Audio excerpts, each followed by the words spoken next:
Hello बच्चों, let's read the question. The question says a uniform sphere is placed on a smooth horizontal surface and a horizontal force F is applied on it at a distance h above the surface.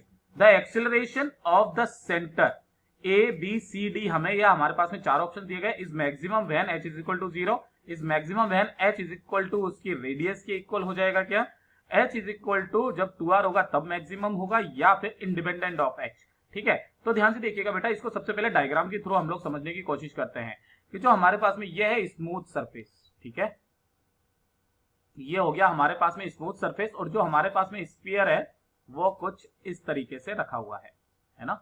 ये रहा बेटा हमारे पास में smooth sphere. अच्छा, ये किस पर रखा हुआ है बेटा? ये जो है हमारे पास में स्मूथ है. ये कैसा है बेटा? स्मूथ सरफेस है.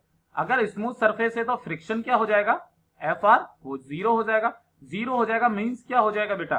जीरो होने का मतलब है कि यहां पर केवल और केवल स्लिपिंग होगी. Only slipping, only slip. ठीक है बेटा, जब ये ओनली स्लिप करेगा तो जो acceleration of the centre of the sphere है ना, इसका जो एक्सेलरेशन हो जाएगा, ये एक्सेलरेशन हमने यहां पर ये एफ लगाया कुछ इस तरीके से. ठीक है, then acceleration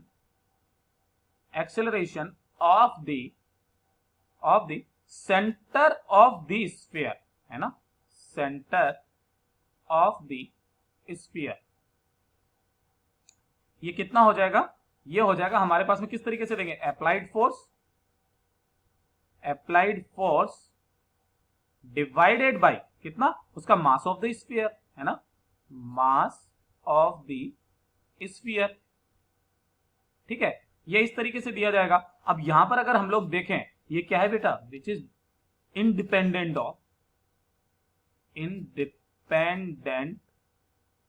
of height h.